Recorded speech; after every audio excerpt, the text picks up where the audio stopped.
Good morning, friends. Greetings to you in the precious name of our Lord and Savior Jesus Christ. Today is the fourth Sunday after Pentecost, and for today's morning meditation, the theme is based on the passage that is Gospel reading, Gospel according to St. Mark chapter 2 verses 23 to chapter 3 verse 6. And the theme for today's morning meditation is the spiritual freedom which we have in Christ. Spiritual freedom which we have in Christ. So before we start our sermon message, let us bow our heads, look into God and pray. Gracious and loving God, we thank you for this beautiful day, O Lord. Thank you for your loving care, your guidance, your compassionate love. This time as we have gathered here in your presence, give your wisdom, your knowledge, O Lord. And may the words of my mouth and the meditation of all our hearts be acceptable in your sight, O Lord, our rock and our Redeemer. Amen. So, as I have said that today's theme is the spiritual freedom which we have in Christ. In John chapter 8 verse 36, Jesus makes a wonderful statement of victory. And he says, so if the Son sets you free, you will be free indeed. So these are powerful and encouraging words. And so if you have accepted Jesus Christ as your Savior, that means you are free. And today's theme is talking about the spiritual freedom which we have in Christ. And in today's passage, in two stories, we see Jesus into a dispute with the Pharisees over what is permissible to do on the Sabbath. And Jesus' disciples are plucking heads of grain, and Jesus is performing a healing miracle on the Sabbath. So both of which the Pharisees view as absolutely unlawful activities on the Sabbath. But Jesus had proved that though they were the keeper of the laws, but they were spiritually blind. If you'll see the word Sabbath, the Hebrew word Sabbath, word for rest or cease, and its command that if you were a faithful Jew, on the Sabbath day, you ceased from all your normal work and spent the day worshipping Yahweh.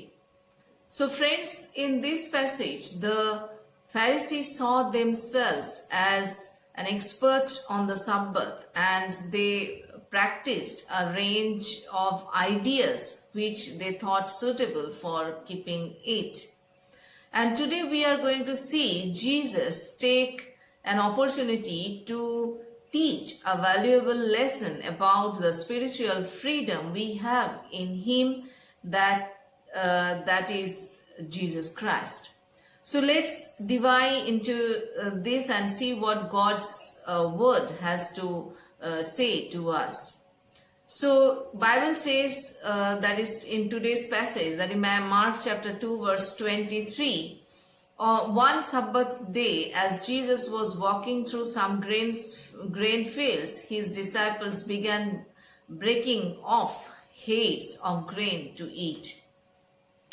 During the time of Jesus, it was normal for pathways to crisscross fields. So travelers walked through crops routinely, and in light of this, God gave a provision for his people. If you'll see Deuteronomy chapter 23 verse 25, according to that, it says, and when you enter your neighbor's field of grain, you may pluck the heads of grain with your hand, but you must not harvest it with a sickle. To harvest someone else's grain with a sickle was not permitted, because you would be taking too much. To pluck a few heads of grain while walking beside a ripened field of wheat or barley or barley was a provision made by God Himself for those traveling. And it was an easy and natural way to bless people on their journey. And Jesus' disciples were doing exactly what the Old Testament permitted to them to do. So when they picked off the heads of grain, rubbed the heads of their hands to remove the husk and shell, and then ate the kernel, their actions were perfectly allowable within the purpose of God, but not in the minds of the religious people. So this takes us to verse 24, which says, "But the Pharisees said to Jesus, 'Look, why are they breaking the law by harvesting grain on the Sabbath?'" So let me remind you that Jesus and his followers had not broken any biblical laws. And the Bible talks about keeping the Sabbath day. They did this. Over centuries, they developed many religious rules that would guide them on how to keep the Sabbath day holy. So what happened was they began placing more and more authority and emphasis on their rules, guidelines and traditions than on caring and loving people. And they had elevated their own man-made traditions over scripture. If you'll see Matthew chapter 15 verses 3 to 6. So they established themselves as the authority over Sabbath.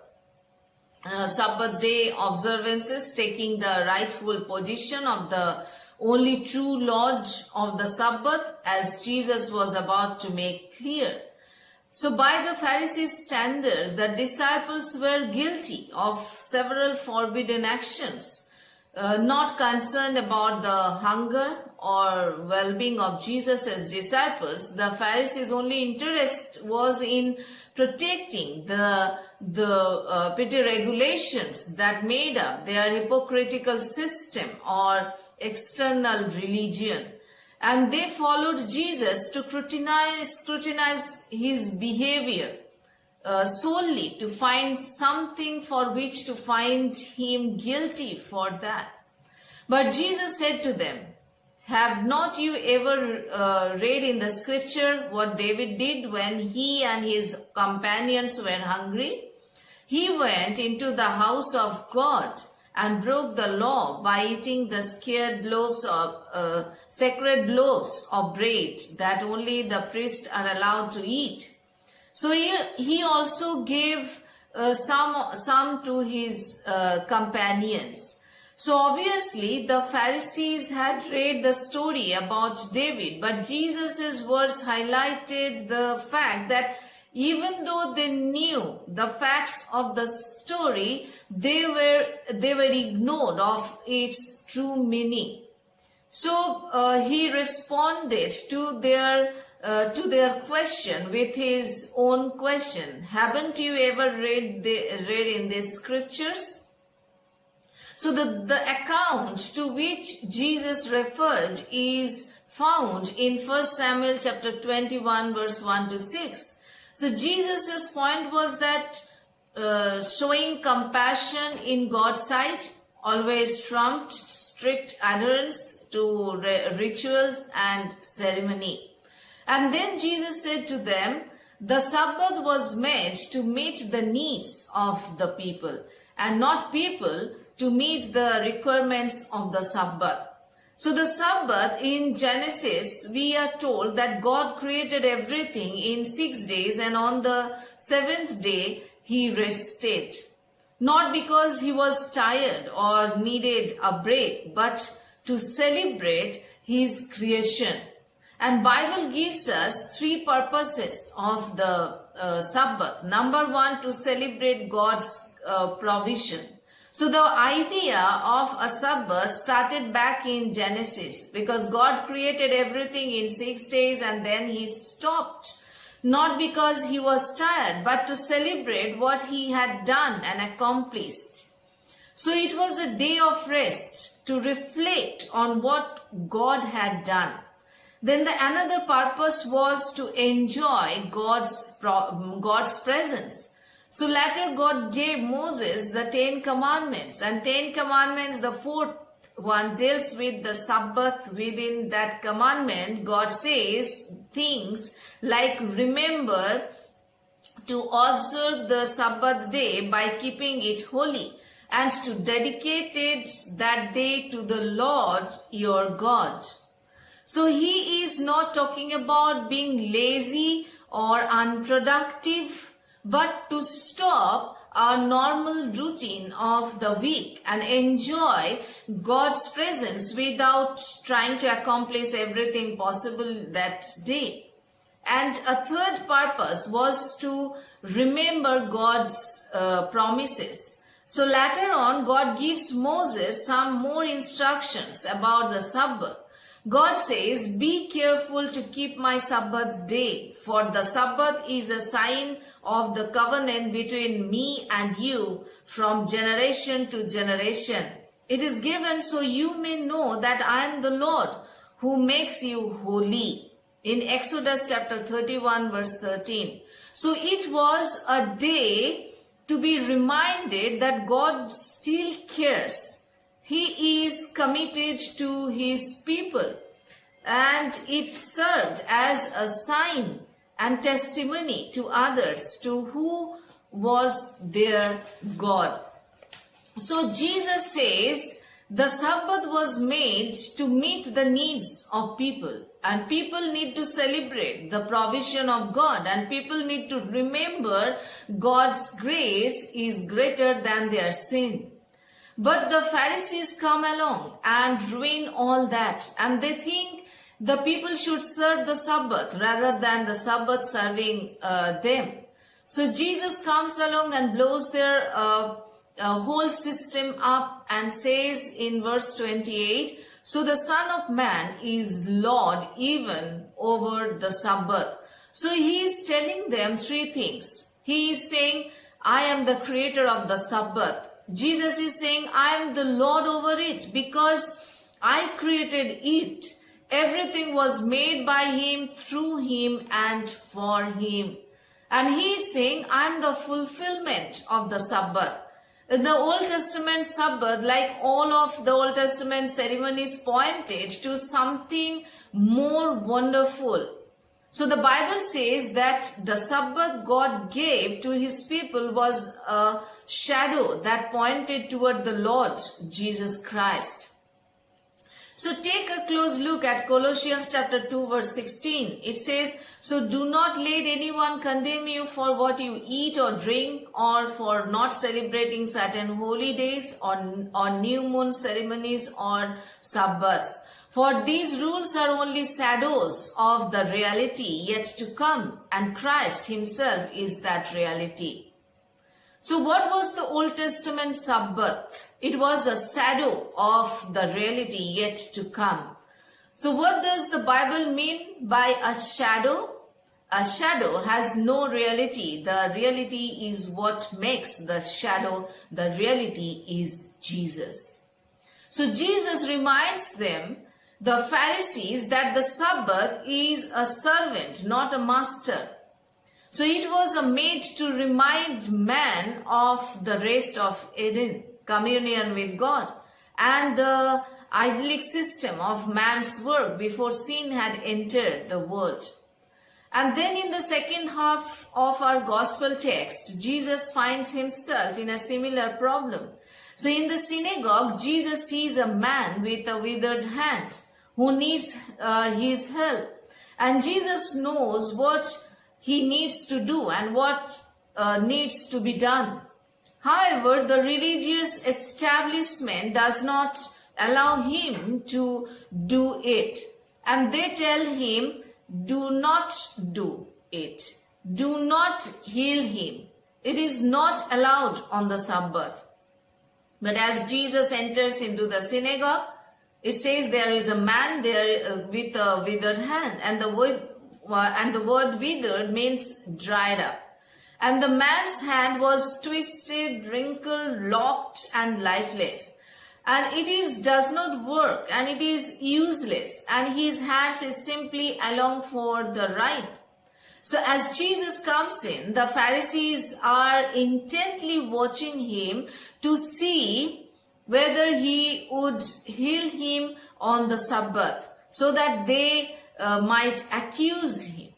So they want to catch him breaking the Sabbath. And the Pharisees believe that healing would be wrong and that it would be break the law, because healing is considered work to them. And they think they got Jesus in their hands. The Pharisees were rigid and unbending in their understanding of the Sabbath. And they believed that absolutely no work could be done on Sabbath, and they added many of their own laws, rules, and interpretations to make sure that no work could be done. They were spiritually blind. To them, man was made for the Sabbath, and Jesus takes the challenge and summons the man. He literally says, rise in the midst of the group. And there are two reasons for this request. He wants everyone to see and witness this event, and he wants him up and in the middle. And second is this, hopefully by seeing the man with the withered man, the Pharisees could come to their sense. Maybe they will receive spiritual blessing, freedom from their sinful bondage. Maybe their sympathy and emotions would move them, but it doesn't. So Jesus turns the table and puts them in a dilemma with his questions. He first asks, is it lawful on the Sabbath to do good or to do harm? And the second question he then asks is it lawful on the Sabbath to save life or to kill? So the man's life is not in danger, but can you ignore his need? It would be wrong to leave him in that state if you could help. And with this question, the Pharisees must admit that it is good thing to act and okay to act. And Jesus shows that the Sabbath was made for man, and that is not kept with rigid rules and procedures that ignore human needs. So no wonder the Pharisees don't answer his question. They know he is right, and that proves them to be wrong. But their silence troubles Jesus and draws out emotion. And Jesus looks at them in anger and in grief. And they didn't care for this man at all. They are so dead set on being right that they are dead wrong. They are rejecting Jesus, and their unbelief is blinding them from the truth. So Jesus decided to heal the man, and he says, stretch out your hand. So as the man does, he is healed. And again Jesus turns the table on the Pharisees. Jesus does no work in healing him. He cannot found guilty on their rules. He didn't touch him. He only spoke. Poor Pharisees. But with this, the Pharisees now answer his question. Once this happens, they immediately leave, Bible says. They want to kill Jesus. But this event reinforces the point made in the first half of our gospel text, where Jesus said the Sabbath was made for man, not man for the Sabbath. So the Son of Man is Lord even of the Sabbath. The Sabbath day was God's gift to humanity. So in conclusion, we can say that when we talk about Jesus being the Lord of the Sabbath, we are talking about having a relationship with Jesus that brings spiritual rest, spiritual freedom. And when Jesus said, "My yoke is easy and my burdens is light," this is what he is talking about. So what has Christ, the Son, freed you and me from? What has Christ, the Son, freed you and me from? It says the bondage of sin. If you'll see 2 Corinthians chapter 3 verse 17, it says, "Now the Lord is the Spirit, and where the Spirit of the Lord is, there is freedom." Secondly, the penalty of sin. Thirdly, the guilt and shame of sin. But not only that, he also liberates us from the shame and guilt of our past. So when we understand what Christ has freed us from, it sets the stage for us to live in what Christ has freed us to. The freedom to live. Jesus said in John chapter 10 verse 10, "I have come that they may have life and have it to the full." And the freedom to serve. If we'll see Ephesians chapter 2 verse 10 says, "For we are God's handiwork, created in Christ Jesus to do good works, which God prepared in advance for us to do." So friends, today is a very special day for all of us when we are talking about the spiritual freedom which we have in Christ. So enjoy our spiritual freedom. We should not be like those Pharisees to only observe the Sabbath day, but we should know the actual meaning. And we should establish once again through these words, through this scripture, to establish our relationship with God in this Sabbath day. So we should enjoy our spiritual freedom, live the life Christ has freed us to live. So God bless each one of us through these words. Amen.